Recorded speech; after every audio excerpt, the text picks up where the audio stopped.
This week, Sci-Fi Buzz unmasked the unknown Star Wars actors who play Chewbacca, R2-D2, and Boba Fett.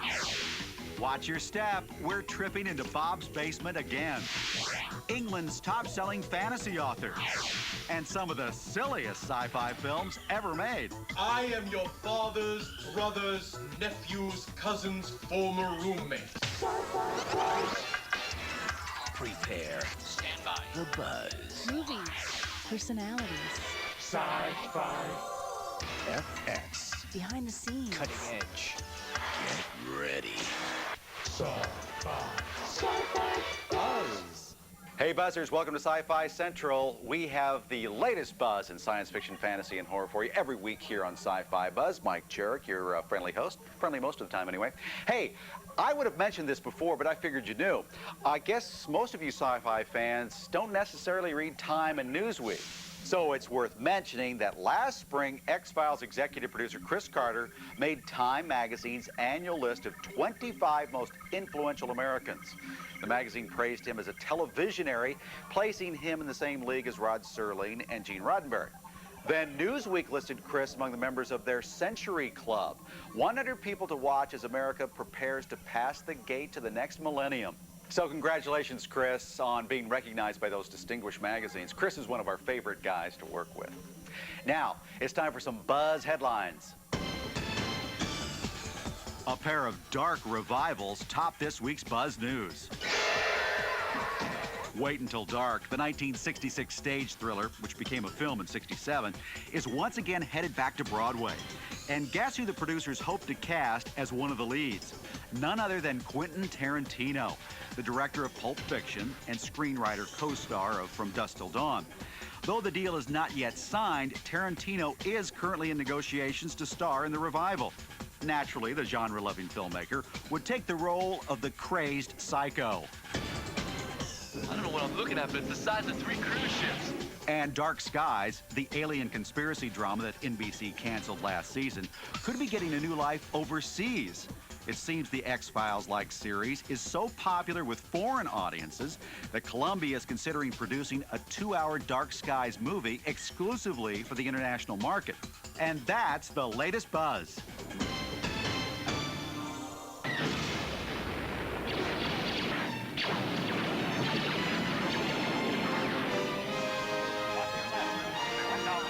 There's no denying that Star Wars brought notoriety to the names Hamill, Fisher, and Ford. But what about Bullock, Baker, and Mayhew? What? You've never heard of them? Well, meet the men behind the massive Star Wars. Peter Mayhew, better known as Chewbacca. Jeremy Bullock, a.k.a. Boba Fett. What if he doesn't survive? And Kenny Baker, who through all 3 Star Wars films lived the life of robot R2-D2. The trio realizes that their faces will probably never become as well known as their famous alter egos, but no one is complaining. So at a convention, who's the most popular of the 3 of you? I think, you know, when they talk about the Wookiee, who's actually the ladies love the Wookiee because he's cuddly. They also like R2-D2, don't they, the ladies, because he's cute. But yeah. Boba Fett awesome. Has the young lads and grannies. Boba Fett! Boba Fett! Bullock's Boba Fett is only on screen in the Star Wars trilogy for about 5 minutes. However, the character's impact on some fans will last a lifetime. I'm stunned, really, by the popularity of the character, and very flattered the way people said, oh, you've changed my life. You know, to be able to wear a mask and portray something that has become a sort of cult hero, certainly here in America, it's quite staggering. Lost lateral control! Don't worry. Get all together. Hey, baby, all together. So what did you think of this film while you were making it? A load of rubbish. Well, I think we all thought so at first, but then I thought, well, Alec Guinness is in the movie, and you wouldn't get Alec Guinness putting his name to a load of rubbish, would you? Really? Unless you knew what he was getting into. So I thought, well, if he's in it, it must be something good. So did you have anything in the helmet to keep you amused? They were going to put a row of optics inside, you know, gin, whiskey, brandy. Just for laughs, you know. One day somebody put page 3 girls all around the head inside the robot. Centerfold pictures all around the inside. When I was so close, I was like cross-eyed like this.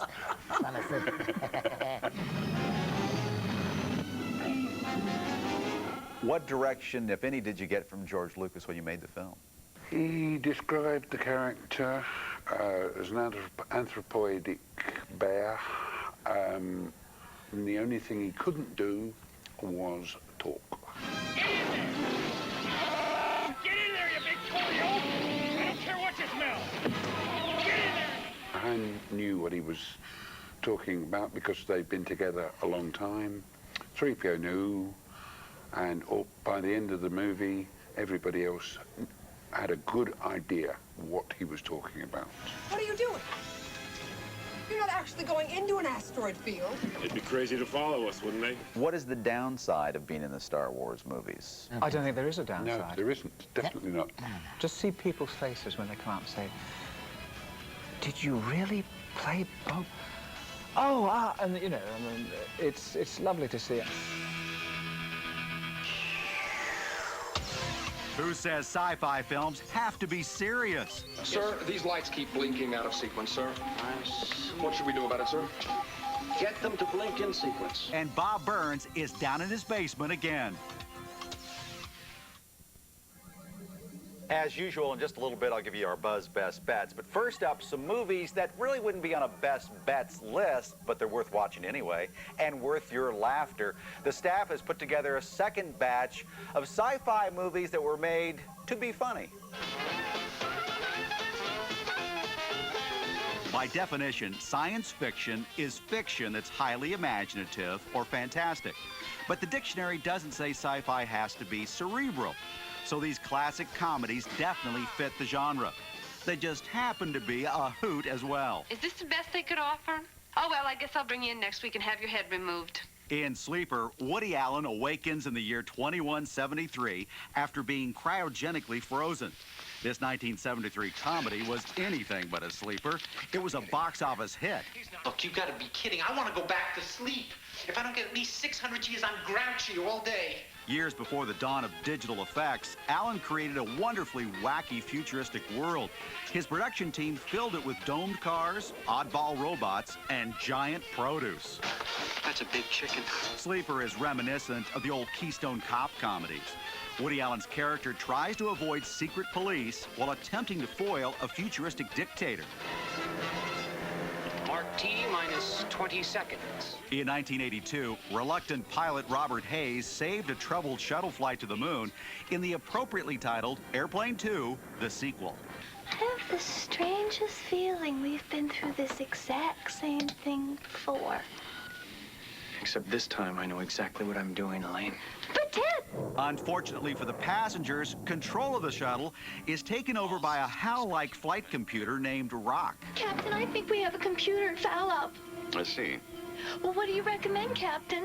Maybe you better run it through the computer. Like the original Airplane, the sequel is filled with plenty of celebrity cameos, including an over-the-top performance by William Shatner. I mean, down here, there are literally hundreds and thousands of blinking, beeping, and flashing lights. Blinking and beeping and flashing. They're flashing and they're beeping. I can't stand it anymore. Attention all battle unit commanders. Entering outer atmospheres of target planet. A more recent sci-fi comedy that deserves a second look is the big screen version of Saturday Night Live's Coneheads. Where are you people from? France. We come from France. But we are American citizens. Though they try to pass themselves off as your typical human family, it's clear that Dan Aykroyd's Beldar and Jane Curtin's Primat are anything but. The film even takes us to the Coneheads' home planet. Here, the filmmakers pack the screen with more cones than a freeway construction site. Watch for cameos by original Saturday Night Live cast members, as well as appearances by other well-known comics. Pizza the Hut!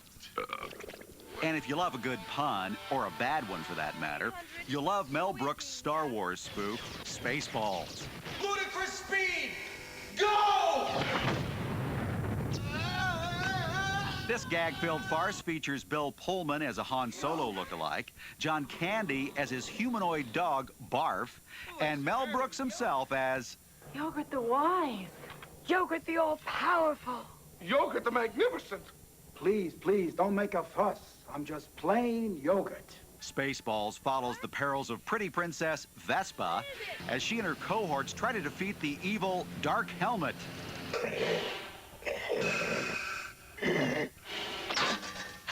I can't breathe in this thing. So if you'd like to try some silly sci-fi for a change, catch Woody Allen's Sleeper, Airplane 2, the sequel, Coneheads, or Spaceballs. And remember... May the Schwartz be with you.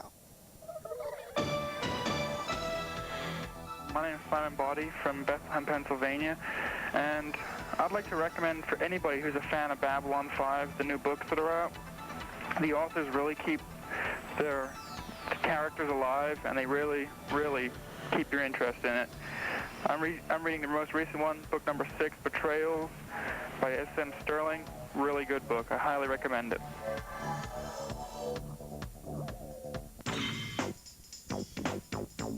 And now, once again, it's time to go to Bob's Basement to visit one of the world's biggest collectors of science fiction memorabilia and the guy who really knows his way around a dumpster, Bob. 3, 2, 1, blast off, Bob. That's it. Rocket ships are me. Rocket ships are me. Look at this. Isn't that great? Yeah. What do you see, Mike? Well, I'm not even going to tell you what it is. Oh, come on, let me see. No, not yet. Okay. Show me your stuff first. Oh, okay. Destination Moon, the first serious science fiction movie made by George Pal. What year? This 1949, actually, they released in 50. This whole big gantry, this big giant ship, this was the first set I was ever on as a kid. How'd you get invited to the set? Well, I went to school with a kid, you know, that his dad was a grip on this film. And he knew I liked science fiction. He picked us up after school one day, and I went over to the set. Big, full-size thing of the moon. The whole soundstage was full of it. Now, this was kind of their version. What year was this? This is same year, 1950. 1950. Rocket This is a ship spaceship. Rocket Ship XM. Wade Williams bought the rights to this film back in the 70s and hired us, some friends of mine and I, to build this new ship and shoot new shots to have something in the film. This is out of styrofoam. You believe that? That's just now, did you put the staples on the front for the ladder? I did, and a friend of mine did. Yeah. But they're staples. Yeah, you're not supposed to notice that, Mike. Oh, come on. It's 1950. All right. Who's going to care now? Same movie? Yeah, same movie. This is the one for using the long shots. You know, I got a crick in my back. Does this thing come with batteries? The batteries are there. It could work pretty good. Yeah, I can turn it on. Thank you. Isn't that cool? That is cool. Yeah. I know I've seen this in a movie, but I don't know which one. Oh, this is from Flight of the Navigator. That's what that's from. Yes. Morphing. Right. It looked like a walnut at first and sleeks out. Isn't that cool? That's Check this out, though. Oh, don't give that away, man. That's the effect thing. That's how it was held on a rod so they could shoot it. Well, otherwise you see your hand holding. All right. I do recognize this. This is for Airplane was one of my favorite movies. Oh, this is Airplane 2. Number 2. Right. Robert Hayes piloting this thing. This is the one where the kid starts playing the video game and the ship just goes nuts in outer space, right? Yeah. That's the model. This is the escape pod the bad guys try to get away in. Remember that thing? Yeah. I'm going to guess 50s again? 1953, The Conquest of Space. Man, what's this made of? Made out of metal. Another George Pal film. This is the transport ship that comes up from Earth to a space station. From there on, they get in a ship like this, and they go to Mars. From Conquest of Space. They fly this ship. This particular model is made for the matte shots where they had little teeny, you could see it in space, little matte things. Then, it was made off of this one. Here's a 9-foot model. Look at this guy. This is really cool. Oh, this is the same thing. Yeah. It's gigantic. This is the one, it goes in, when it lands on Mars, it lands horizontally like a plane. Then when it lands, the ship, like this, pops up like this, detaches itself, and then it flies off. Because going back, they don't need the wings. And why not? Why wouldn't they need wings going back? Well, because Mars had atmosphere. It had atmosphere. This doesn't. It doesn't need going into space. Yeah, well, you've got plenty of that. You know what that's I like. got plenty of space right here. See what I mean? Yeah. Come on.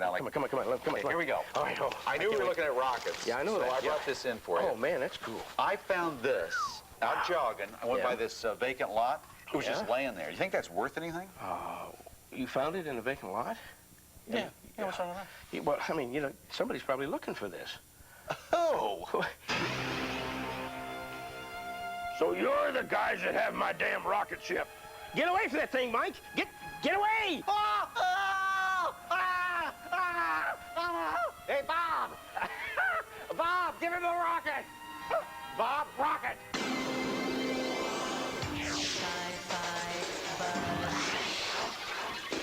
Next, Terry Pratchett, one of the world's top-selling authors. Everywhere but the U.S., that is.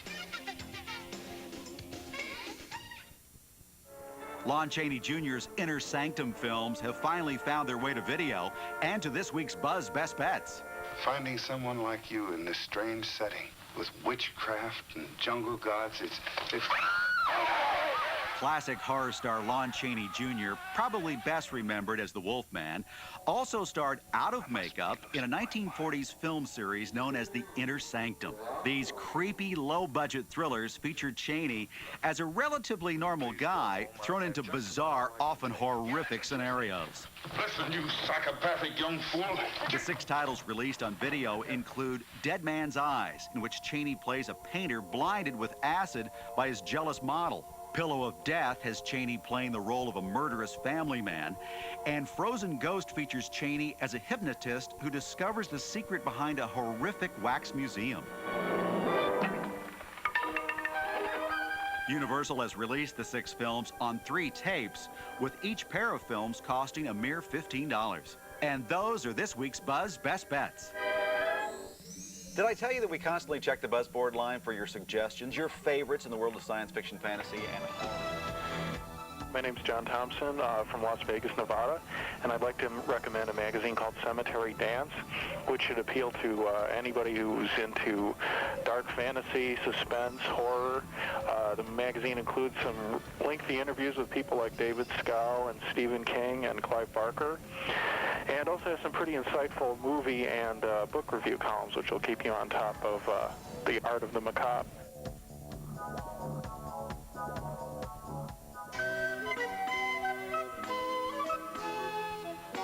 Terry Pratchett lives near Stonehenge in the English town of Wiltshire. In the UK, 1 out of every 10 sci-fi and fantasy books sold is written by this man. Most of his sales and fame come from the inventive collection of books in his Discworld series. Books like Feet of Clay, Men-at-Arms, and Lords and Ladies. A full-blown parody of life on Earth, Discworld is a pizza-shaped planet that rests on the backs of 4 giant elephants who in turn stand on the shell of a 10,000-mile-long turtle that plods through space. Discworld is the classic world of fantasy and fairy stories, but treated as if it was real. For example, the trolls and the dwarves and the elves and the gnomes and the humans are all there, but you haven't got guys with helmets and big swords saying things like, "Ho, landlord, a pint of your finest ale," because people only say that when they're on serious medication. It's a society that works, and funnily enough, I find that that generates far more plots than the classic world of fantasy. Here's a magic ring, let's go 3,000 miles and chuck it in a volcano. I'm not knocking Tolkien, but this is the 90s and we have to think about things in a different way. Just as Douglas Adams' Hitchhiker's Guide to the Galaxy was more satire than sci-fi, Terry Pratchett's Discworld could be considered more parody than fantasy. That may be why a lot of genre fans have yet to discover Discworld. When we held the first Discworld convention in England a few months ago, I think about 3 times as many people turned up as we thought, and we had to turn, and the hotel had to turn people away. We had about 900 people in the end. Most of the people that came had never been to a science fiction convention before. Most of them didn't think of themselves as science fiction or fantasy fans. They were Discworld fans. Terry Pratchett has penned 20 Discworld books to date. Each year, he continues to prove that fantasy can be funny by adding 2 more books to the series. In fact, he wants all readers to understand what a good definition of fantasy is. I'd been to Australia, and I looked at the Australian night sky, and it was beautiful. I couldn't see any constellations because there were so many damn stars in the way. And when I tell people about this, they say, well, is this what fantasy is? That you see something new and wonderful for the first time, and that is exactly what fantasy isn't. That's just seeing something new. Because when I looked at the horizon, I saw the constellation of Orion, and then I realized that Orion was upside down. It makes perfect sense. I was in the southern hemisphere. I was upside down. Orion was still the right way up. Now that's fantasy, because I probably had not looked at the constellation of Orion for 30 years. Yeah, it was there in the sky, and I was aware it was there, but I hadn't studied it in that way since I was 10. That's what fantasy, good fantasy, should do. It should take something that you are so familiar with that you no longer look at. And it should turn it 180 degrees, and it should show it to you again so you see it fresh for the first time.